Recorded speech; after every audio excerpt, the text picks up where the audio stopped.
if you're going to be against that, you have to be against pilots being armed as well. Right. Yeah. If you're being consistent, and I think the difference between the two is that the pilots union doesn't have a problem with it, where the public employees union that covers school employees does have a problem with it, and which is confusing to me because every single one of these armed school staffers is a volunteer. Nobody is making anybody do anything. This is really important. So schools are slowly starting to open, but there's been a backlog of all sorts of things, including mental health issues. And I'm starting to worry about school violence. So I thought I'd talk to our friend Laura Carno from FASTER Colorado. First, a quick definition of FASTER for those who don't know. Yeah, so FASTER, the word stands for Faculty Administrator Safety Training and Emergency Response. And essentially it's the training that we do here at Independence Institute for armed school staff, and there are a good couple hundred of them around the state of Colorado. Yeah, I think a lot of people don't realize that in some 30-plus school districts, they allow concealed carry for trained personnel, not just police officers or what's known as school research officers, but for people who've been trained. And your training that you do is bigger and better than what a cop goes through when it comes to that. Yeah, and so that's a good point. Our instructors are all active duty law enforcement instructors. So these are people who train cops, they train SWAT teams. These are exactly the people that we want to train our school staffers, whether they're teachers or janitors or coaches, or we even had a school nurse and a lunch lady come through. But they are people who largely rural schools, which it shouldn't be surprising to folks, but they are authorized. Because it takes so long for law enforcement to get there if something were to go wrong. Yeah, 30 to 45 minutes in some of these school districts. And by the way, it doesn't matter if it's 30 or 40 minutes or 3 minutes when the damage is done. I think a lot of people, when they think about FASTER and armed teachers, they get all twitchy about the armed teacher part of it. They don't get so bothered that 10% of the flights that they go on an airplane has an armed pilot, but this bothers them. It diminishes the other part of the training. The other part of the training is it happens after you stop the bullets. And that's to keep kids alive. Tell me real quickly about that. Sure. And if you think about it, in Sandy Hook, it was 45 minutes before medics were cleared to enter the facility, and how many children or adults could have been saved if there were people who were medically trained to stop the bleeding. So part of FASTER training is the medical response training, and so we train them in tourniquets and chest seals and compression bandages and all kinds of stuff. And as they go through the subsequent levels and subsequent years of FASTER training, they get even more advanced skills and more practice with their skills. So it's very comprehensive, and we're honored to provide it here at Independence. What I really wanted to talk to you about, I know you've been working on this for years, is that, fortunately, one of the few great byproducts of the pandemic is there haven't been any school shootings because schools have been closed, and it's been to the detriment of kids. I live up in Boulder, and there have been several drug overdoses. There have been several issues of potential suicide, that the emotional damage of not being in school is causing death. There's just no other way to put it. It's causing death, and it's terrifying. Kids, my kids' high school are dying off of this, and they're not even going into school yet. So I wonder when they do go back into school, be it later this academic year or in the fall, what's going to happen? I can only imagine that school violence could really increase because there's so many kids who for the last year haven't had the treatment or haven't had the help or the socialization they need. They've been isolated and alone, and I think it could be terrible. Are my fears off on this? Yeah, I have the same fear, and those who I speak with who do similar things across the country, we have very similar concerns. And first of all, if we take a step back and think about these pandemic lockdowns where, governors and school boards and so forth are making decisions about shutting down schools. And it is proper for our public servants to think about public safety and saving lives. However, this is the part that they never consider, John. They never talk about this age group that is very rarely getting bad symptoms if they get COVID, this younger set. And if they do get symptoms, they're barely dying from it. So keeping these schools closed, saying if it saves one life, but they're not taking into consideration all of these suicides and these overdoses and things that are impacting kids. The Center Square did an article recently compared with 2019. Kids in the 5 to 11-year-old range have had 24% increase in mental health related visits, and 12 to 17-year-old kids have had 31% increase. This is only the increase in mental health visits. I'm concerned about the kids who are so isolated and their parents don't know what's going on, that something's going on, that they're not even getting the treatment that they need right now. And even if they could get the treatment, they don't know where to get it. Go on beyond that, about kids who are getting abused at home. It took me a while to realize that after the lockdown, the number of child abuse cases plummeted. Like, well, that sounds good. No, it's not. Yes. It's just that there was no place to report them. They're not going to their activities. They're not going to school. So teachers, faculty members don't see what's going on and can't report it. And I worry that this has a building impact.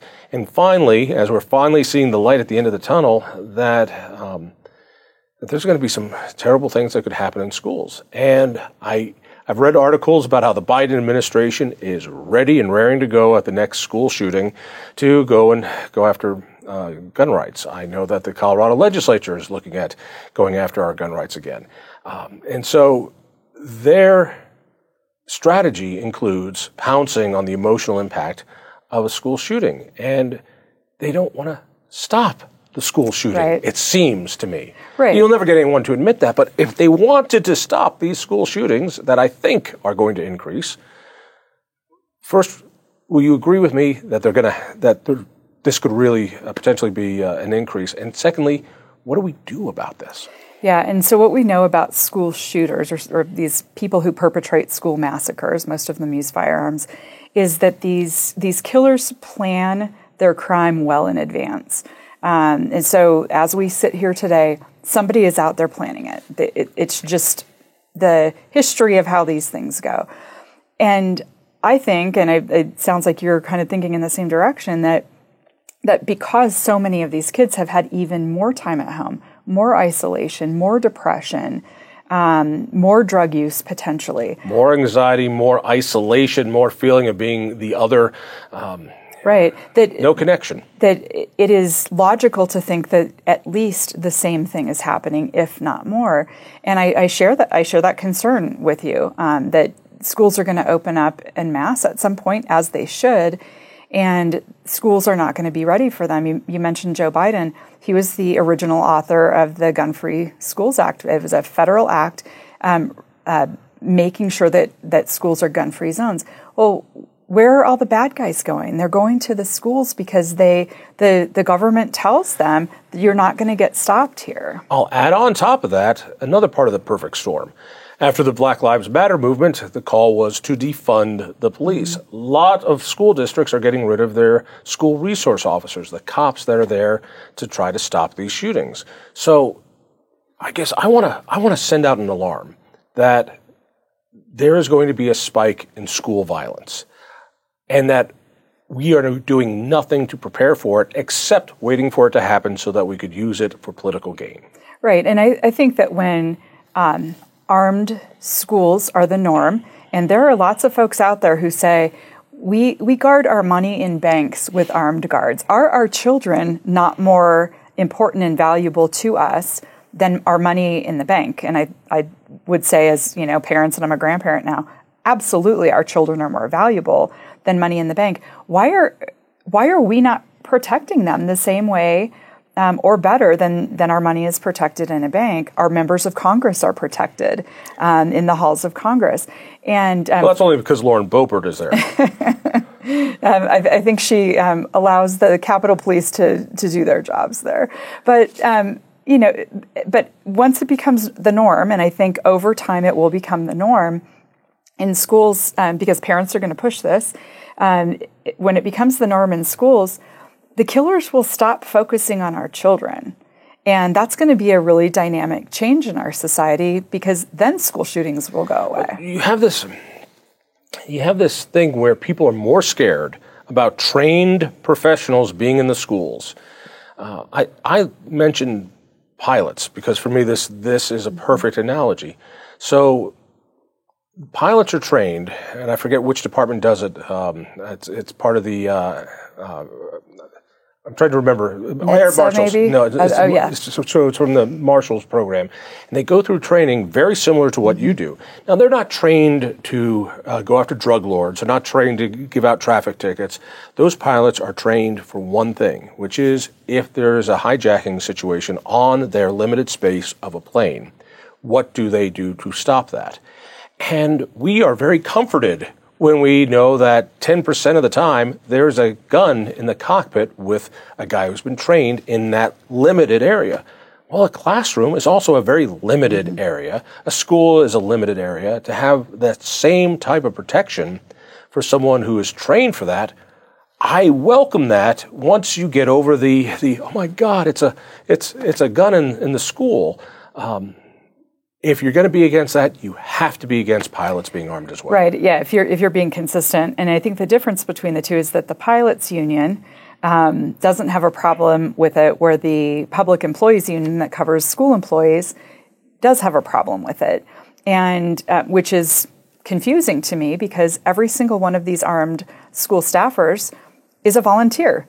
Nobody is making anybody do anything. This is really important. You're not suggesting this is part of their duties. Right. This is only for people who want to have this duty. The same thing with pilots. No one is forcing pilots to carry guns, but those who wish to go through the training, and they do. Yep. And I'm grateful that they're there and they've learned it. I have found, because I used to be an anti-gunny myself, I was a gun phobe. I really hated guns. So I understand the fear that people would have when you tell them this concept. And it takes a while. And I've come to realize that on the gun issue, people would rather feel safe than be safe. And having a teacher with a gun just doesn't feel safe. And I worry about what I believe to be a surge in school violence, that instead of doing something about it like this, they're going to lay in wait and use it as an opportunity when it happens and do nothing of consequence to stop it. Right, and it's an interesting point, feeling safe as opposed to being safe. People who aren't gun owners or don't know very many gun owners feel like if ordinary citizens, whether they're teachers or you or me, carry a concealed firearm, that society is more dangerous or more scary. But the exact opposite is true, that concealed carry holders are more law-abiding as a population even than law enforcement. And so we should feel good about our neighbor, even if we would never own a gun ourselves. We should feel good about our neighbor who is a concealed carry holder, because they are legitimately the most law-abiding segment of society, even more law-abiding than law enforcement. So, and the same is with armed school staff. There has never been an accident that has resulted in the harm of somebody, but they bring it up over and over because that feels wrong to them. It feels wrong. And I've sat in on some of the trainings, and I don't have enough time to go to the full training. They are long. They are days long. In order to pass it, you have to shoot better than a cop needs to shoot to pass the police academy. Right. Talking about shooting, you have to shoot a lot of rounds of ammunition in this training. Mm-hmm. This is not, I mean, you do some with lasers and situations but people have to shoot at such a high proficiency, and they have to keep it up. They got to shoot a lot of rounds of ammunition. How many rounds of ammunition does a school employee go through to pass this class? For our standard level one, it's 800 rounds. 800 we rounds. ask them to bring. And you're right. I mean, there's some things that we can do in the simulator that doesn't have live ammo, but you actually have to know what it's like for your firearm to fire in a bunch of different situations. And repetition is part of that. So it is a lot of rounds over the course. Now, what people might not understand as we're talking about this, I've got to bring 800 rounds why don't you just ask me to bring 800 silver coins now at $30 each, or a few Cougarans, because there is such an ammo shortage. Right. There's no way that a school teacher is going to be able to just go in her closet and go, oh, here are my 800 rounds. Right. They don't exist anymore. You're trying to do something about that. Yes. I love this idea. What is it? So what we've decided to do, and by the way, most of the schools that come through faster, the schools have somewhat of a budget to come through faster so that they can buy ammunition. Most of them get scholarships through us, but they need to bring their own ammunition. We're hearing from all of our schools right now saying, we can't find it, and if we can, we can't afford it because it's at least 4 times the price it was last year. So we're doing here at Independence an ammo drive. So we are asking for folks out there that have a case, have a few extra boxes that they could do without for a year or so, because we think that the ammunition prices and availability will come back. We're asking, could you donate some to the cause this year so that we can make sure that these teachers and coaches and lunch ladies have enough ammunition to get through their classes. So 800 rounds will help a teacher get through the training. One teacher. You'd love to get 5? Yeah, so we're 50,000 rounds. Yeah, so with all the classes that we have scheduled and are going to have scheduled for 2021, the attendees, this isn't for us, the attendees are going to need a total of about 50,000. So we're looking for the help of your viewers and supporters of this kind of a project to help us raise that ammo, so to speak. Right. First of its kind ammo drive. All right. Real fast, we've got to end it, but the technical stuff, you need 9mm ammo, specifically maybe 40 Smith & Wesson. All the other stuff, we don't need your shotgun shells. We need 9 and 40. All right. People have it.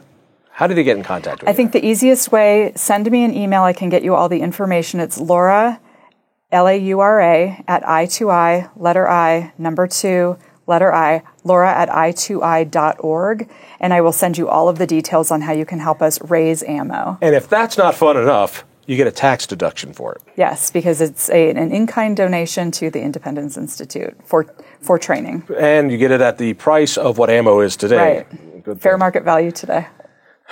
Thank you for what you do. Absolutely. My privilege. If you enjoyed that conversation, by all means, click one of these other great programs. We have the best conversations with the most fascinating Coloradans. And subscribe to our channel. Just click down below and hit that little bell button too. You don't want to miss a single show.